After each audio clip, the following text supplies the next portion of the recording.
Bom dia, Boris. Bom dia.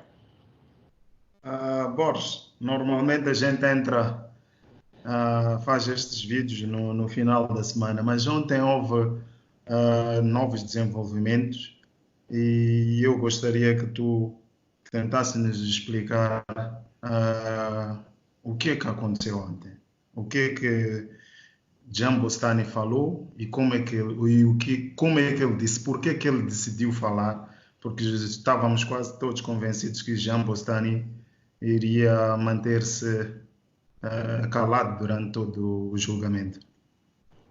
Sim, bom dia. Efetivamente, ele tinha a opção constitucional de manter-se calado. Aqui tem uma emenda chamada Quinta Emenda Constitucional que permite que o réu não fale, para não se autoincriminar. E todos tínhamos essa percepção lá em tribunal. Eu estou a falar isso em conversa com outros jornalistas, com procuradores e com muitas pessoas que assistem ao julgamento, incluindo a acusação. Ninguém esperava que o Jean Bostani iria aceitar sentar na cadeira de testemunha e falar, porque ele neste momento, apesar de ser réu, está a falar como testemunha do seu próprio caso. É assim como juridicamente a coisa está definida aqui. Então ninguém acreditava que ele iria falar. Entretanto, na segunda-feira, por volta de 15 horas, ficamos todos surpreendidos quando a defesa anunciou ao juiz que gostava de chamar testemunha Jean Bostani. Ele começou a falar. Eu penso que é uma estratégia que eles desenharam de ele responder todas as questões que foram levantadas, tanto pelo FBI como pelas diversas pessoas que foram chamadas lá para testemunhar, ele responder questão a questão. Então, desde segunda-feira até hoje, o Bostani está a falar, uma fala tão longa quanto essa nunca vimos aqui, e ele está a tentar explicar caso a caso de todas as questões que foram levantadas durante o julgamento. E me perguntava qual é a coisa mais importante que disse. Penso que a coisa mais importante que disse é descodificar os nomes, os pagamentos, que nós já havíamos tentado fazer essa descodificação antes. Depois o FBI veio nos apresentar, mas o FBI havia deixado de fora pelo menos duas pessoas que não sabíamos quem é que são. Então o Jean Bostani explicou que o New Man, New Guy, ou NYS, é o presidente News, que recebeu $1 milhão. Explicou também que o Inro é o Armando Inroga, antigo ministro da Indústria, que recebeu $1 milhão. E deu mais detalhes, como, por exemplo, que a Exaltina recebeu o valor que recebeu não só para ele, mas para partilhar com um irmão dele, que é diretor no Porto de Maputo, para um projeto que eles tinham. Tentou explicar também para que fez cada pagamento, confirmou que pagou $5 milhões a Manuel Chang, que esse valor o Chang pediu que era para apoiar a sua campanha a deputado da Assembleia da República de 2014 e que também tinha a intenção de abrir um banco, então aquele dinheiro era para pagar a licença do banco. Confirmou os pagamentos ao diretor-geral do CISI e disse que era para apoiar os trabalhos do CISI, mas não pagou ao CISI, pagou ao diretor do CISI como pessoa. Confirmou os pagamentos a Antônio Carlos do Rosário, disse que é porque ele pediu ajuda para investir no setor imobiliário. Então, foi digamos, um show, ele a confirmar pagamento a pagamento, mas é importante dizer que isso fez-lo não a ser questionado pela sua defesa, mas a ser questionado pelo juiz, que a dado momento o juiz vira-se para o Jean Bostani e diz: olha lá, explica-me lá esses nomes que tem aqui em números, o que é isto? Então ele teve de explicar ponto a ponto. Explicou também, confirmou o pagamento ao Partido Frelimo para apoiar a campanha do Partido Frelimo em 2014. Boris, na explicação de Jean Bostani, nós vemos alguma discrepância de valores em relação àquilo que foram as declarações dos agentes do FBI. Há alguma explicação sobre isso? Sim, a explicação é simples. Nós que estamos aqui dá para compreender. O que é que está acontecendo no julgamento? O julgamento aqui nos Estados Unidos da América é direcionado ao júri. Nós, os demais, só aproveitamos a informação que é apresentada ao júri. O que acontece? O FBI e a acusação vai apresentar os dados que eles conseguiram recolher.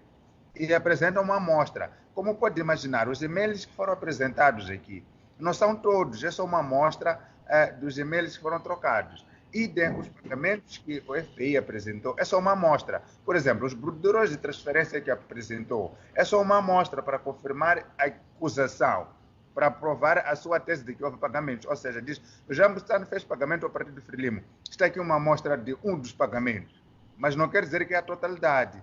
E aquilo que o Bustani fez ontem, ele não abriu o livro para apresentar todos os pagamentos que fez. Ele simplesmente respondeu aquelas questões que o juiz o colocou. E tinha diante de si aquele e-mail que tem 125 milhões para tudo e para todos. O juiz começou a perguntar, valor a valor, o que é para era? Mas ali não estão todos os valores. Portanto, o Jean Bustani não diz, agora eu vou falar ao tribunal, vou apresentar todos os valores que eu tenho, um a um. Não. O que aconteceu é que o juiz fez pergunta sobre aqueles valores e ele respondeu aqueles valores, mas há muito mais que não foi definido ali. Agora, o importante aqui é que, tendo ele assumido o pagamento de determinado valor A,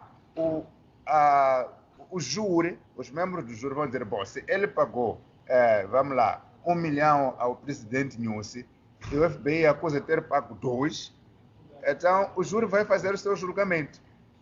Então, neste momento, o que está em questão não é quanto é que pagou. O que está em questão é se pagou ou não pagou, porque julga-se a conduta de pagar a oficiais do governo exterior para fazer negócio, não se julga o montante que foi pago. Nem que fosse 10 mil dólares, o que está errado, o que o júri vai julgar, dizer se ele é culpado ou não, é o fato de ter pago, não o montante pago.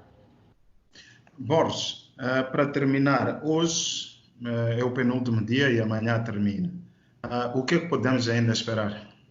Bom, no final da sessão de ontem, o juiz tentou fazer uma agenda do que iria acontecer. Então, hoje, pelo menos mais 1 hora ou hora e meia, a acusação vai fazer questões a Jean Bustani, chama-se cross-examination, e depois a defesa vai ter a oportunidade de voltar a fazer o redirect, que são outras questões acima daquelas que foram feitas para tentar anular aquelas que foram feitas pela acusação. Esse processo pode levar 3 horas, 8 horas da manhã. No período da tarde vão ser apresentadas aquilo que no nosso sistema chama-se alegações finais.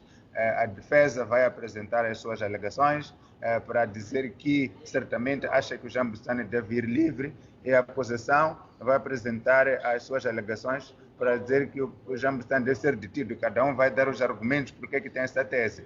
E ainda hoje, os 15 membros do júri podem decidir, um a um, se ele é culpado ou não. É por isso que é um número ímpar dos membros do júri, são 15, é para permitir desempate. Não quer dizer que todos vão dizer que ele é culpado. A decisão que vai prevalecer é da maioria. E aí, se tudo isso acontecer hoje, amanhã só vamos esperar a sentença do juiz. Se isso não acontecer hoje, então o processo vai continuar amanhã, que será a decisão dos membros do júri. Eles têm a opção de escolher se querem decidir hoje ou amanhã. Muito obrigado, Borges, e ficamos à espera de mais notícias. Tchau e bom trabalho.